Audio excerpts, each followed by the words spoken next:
요즘 들어 숨이 차다 그 말 한 번쯤 해보셨죠? 아침에 일어났는데 가슴이 묵직하고 계단 몇 층만 올라가도 숨이 턱 막히는 느낌.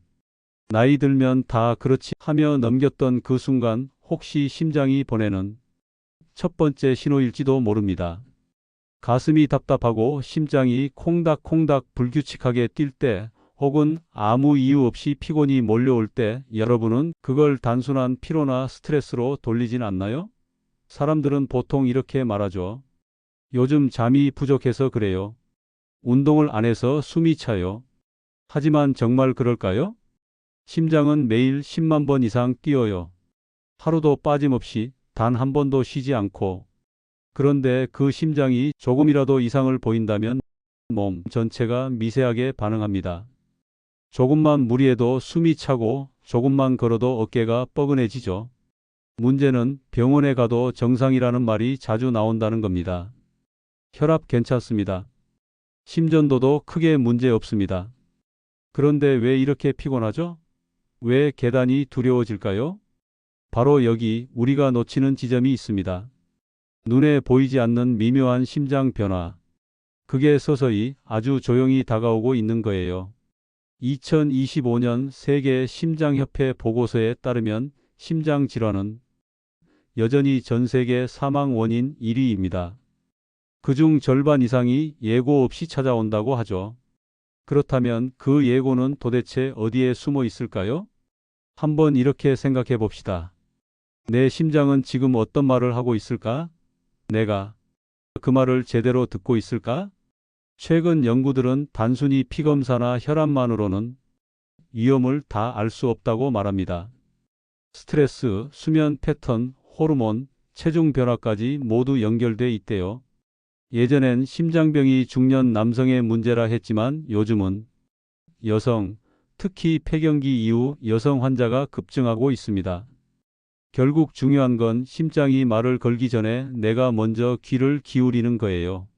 조금만 숨이 차도, 조금만 피곤해도 괜찮겠지. 하지 말고 그 이유를 찾아봐야 합니다. 숨이 찰 때 심장은 이미 SOS를 보낸 겁니다. 지금 우리가 해야 할 일은 단 하나, 그 신호를 무시하지 않는 것. 앞으로 5편에 걸쳐 심장이 어떻게 아프다고 말하는지, 그걸 잡아내는 검사와 치료는 어떻게 달라졌는지, 그리고 우리가 어떻게 살아야 하는지를 차근차근 이야기해 보려 합니다. 오늘 이 첫 시간 당신의 심장이 내는 조용한 목소리를 조금만 더 가까이 들어볼까요? 2부. 도래하는 병의 증상과 진단. 이상하네, 그냥 피곤한 줄 알았는데. 가장 먼저 나타나는 건 작은 불편함이에요. 요즘은 왜 이렇게 숨이 차지? 밥 먹고 나면 이상하게 심장이 두근거려. 그런데 대부분 여기서 멈춥니다. 조금 쉬면 괜찮아지니까요. 하지만 심장은 그렇게 단순하지 않아요. 처음엔 잠깐의 불편함으로 시작되지만 조금만 지나면 몸 전체가 달라집니다. 아침에 일어나면 피로가 덜 풀리고, 밤에 누워도 가슴이 답답하거나, 계단 한 층만 올라가도 숨이 막히죠. 혹은 이유 없이 손발이 붓고 체중이 늘기도 합니다. 이건 단순한 노화가 아닙니다. 심장이 제 역할을 다 못할 때 혈액이 온몸으로 고르게 돌지 않아서 생기는 변화들이에요. 잠깐 생각해 볼까요? 우리 몸의 장기 중 쉬지 않고 일하는 건 단 하나, 심장뿐이에요. 폐도, 위도, 근육도 다 쉴 틈이 있지만 심장은 한 번도 멈춘 적이 없죠. 그래서 조금만 균형이 깨져도 몸은 바로 이상 신호를 냅니다. 그 신호가 바로 피로, 부종, 호흡 곤란이에요. 병원에 가면 제일 먼저 하는 게 심전도 EKG 검사죠. 전극 몇 개 붙이고 10초면 끝나는 간단한 검사. 하지만 그 짧은 10초 동안에도 심장은 아주 많은 이야기를 들려줍니다. 리듬이 불규칙한가? 맥박이 너무 빠르거나 느린가? 전기, 신호가 제대로 전달되고 있나? 이 세 가지만으로도 부정맥이나 심방세동 같은 질환을 미리 잡을 수 있습니다. 그 다음엔 심초음파 검사예요. 초음파로 심장이 수축하고 이완하는 모습을 직접 보는 거죠.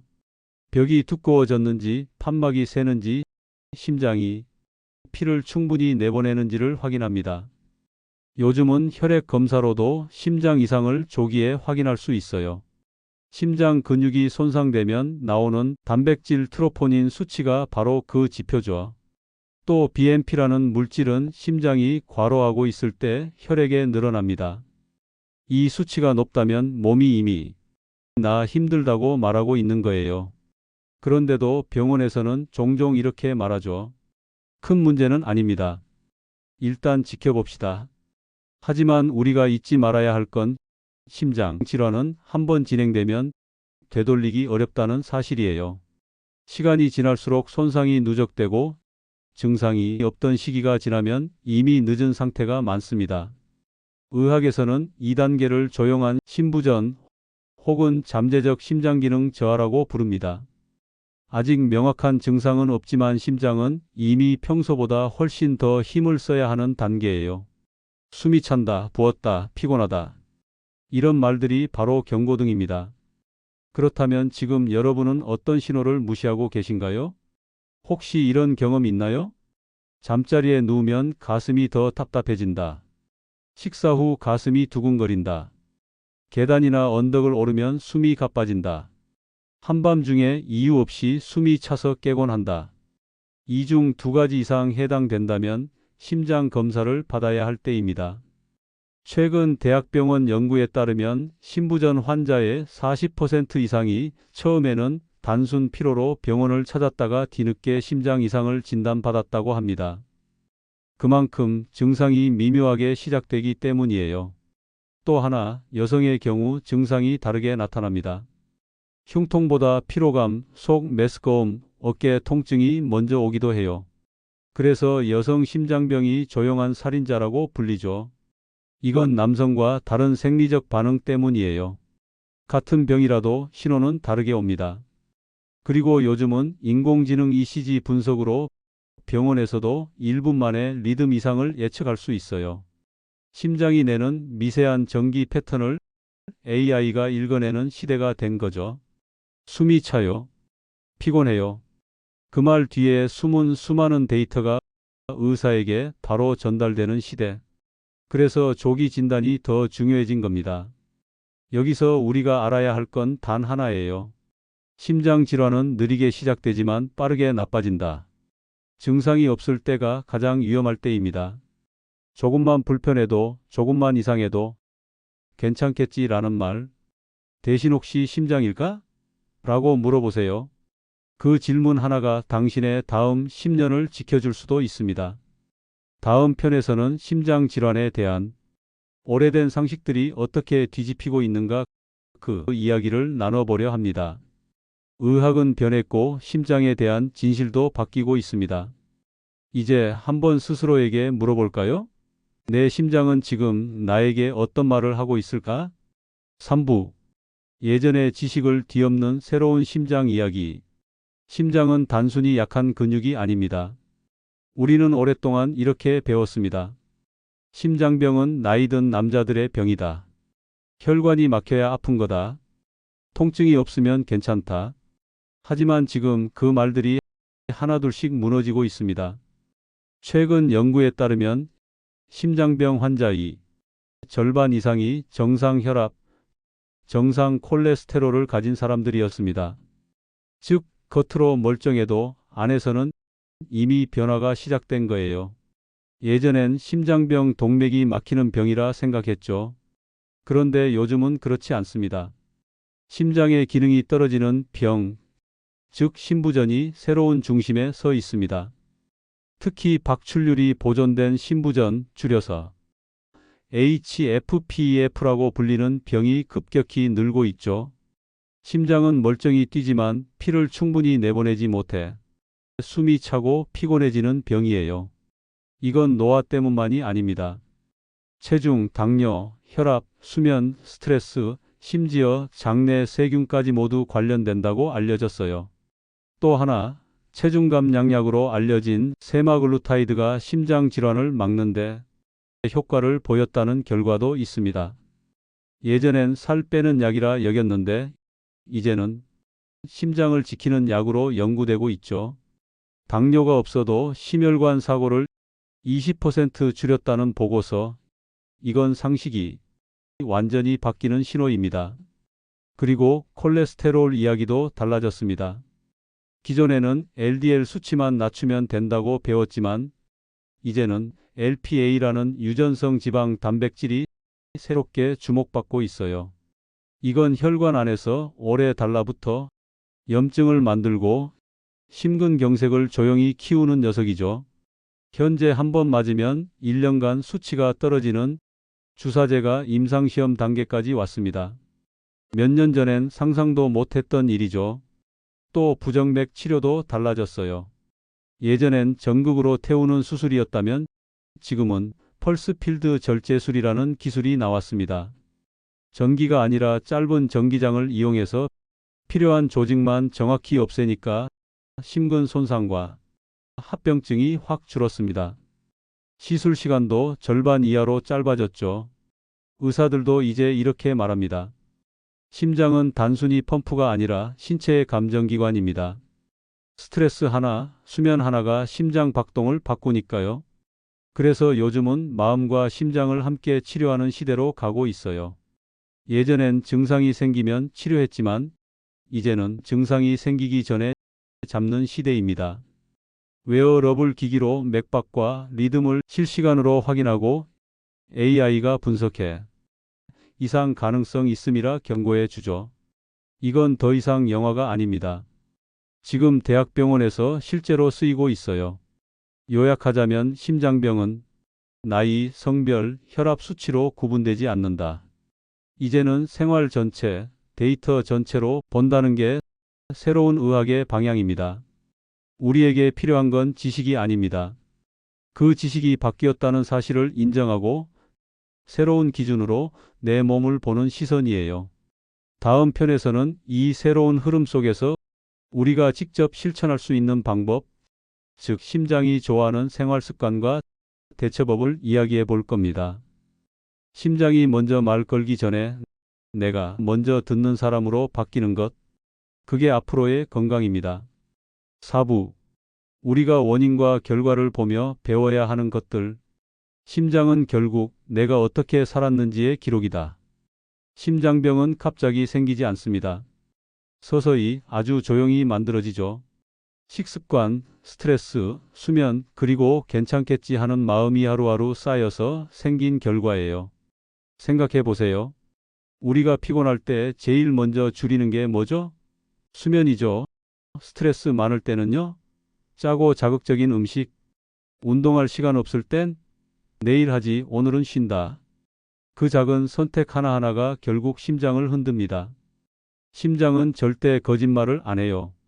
숨이 차면 그건 이미 피가 제자리를 못 도는 겁니다. 부으면 이미 순환이 느려진 거예요. 가슴이 두근거릴 땐 심장이 이 리듬 나 혼자 못 맞추겠다 하고 신호를 보내는 거예요. 그래서 우리가 해야 할 건 거창한 게 아닙니다. 첫째, 짜고 단 음식 줄이기. 둘째, 잠을 충분히 자기. 셋째, 매일 20분이라도 걷기. 넷째, 스트레스를 풀곳 만들기. 이 네 가지면 절반은 예방이에요. 심장은 운동량보다 리듬을 좋아합니다. 무리하게 뛰는 것보다 매일 일정하게 움직이는 게 훨씬 낫죠.